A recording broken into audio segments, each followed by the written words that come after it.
23 मार्च जो 1931 में हमारे शहीद भगत सिंह, राजगुरु सुखदेव जी, इन्होंने हंसते हंसते फांसी को और अपनी जिंदगी को त्याग दिया इस देश की आज़ादी के लिए। आज युवाओं ने इस देश की आज़ादी को जिन लोगों ने आज़ाद करवाया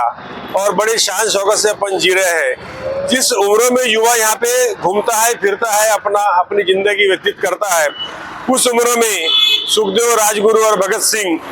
इन्होंने अपने देश के लिए लड़ा और फिरंगियों को भगाने के लिए पूरी ताकत लगा दी। जनरल डायर ने जिस तरीके से जलियांवाला बाग में उन्होंने जब नरसंहार किया और गोलियों की बारिश कर दी, उस समय यही भगत सिंह के ध्यान में आया कि भाई जनरल डायर जैसे कातिल व्यक्ति को अपन ने कहीं न कहीं मजा चकाना चाहिए, और इन्होंने जनरल डायर का खात्मा करने का पूरा बेड़ा उठाया और उसका खात्मा करके उनको उस तरीके से फिर पकड़ा गया और बाद में उसमें कुछ अपने भी लोगों ने उनकी जानकारी दी कि ये कहाँ छुपे हैं।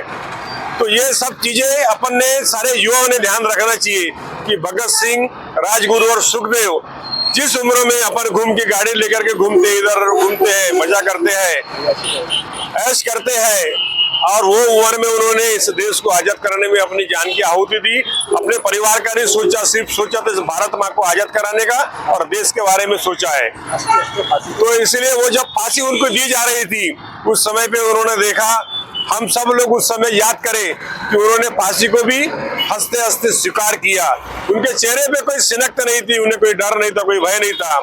उन्हें सिर्फ इतनी खुशी थी कि ये जिस व्यक्ति ने, जिस जनरल डायर ने जिस कातिलाना हमला करके जलियांवाला बाग में कई अपने हिंदू भाइयों को उन्होंने जान से मार दिया, गोली दाग दी और कई लोगों की जान गई, तो उन्होंने वो बदला लिया और उनको उस बात की खुशी थी कि हमने हमारे देशभक्त और हमारे जो भाई है उनके लिए हमने बदला लिया, इसलिए उन्होंने अपनी जान त्याग दी है। आज भगत सिंह के शहीदी दिन पे हमारे उपस्थित राकेश जी साहू, शिल्पा थूल, हमारे निपाने जी, अमित थूल, ये सारे लोगों ने आज उन्हें हमें श्रद्धांजलि अर्पित की। मैं भारतीय जनता पार्टी की तरफ से और सभी हमारे परिवार की तरफ से उन्हें श्रद्धांजलि अर्पित करता हूँ। भारत माता की जय, भारत माता की जय। भगत सिंह अमर रहे, भगत सिंह अमर रहे।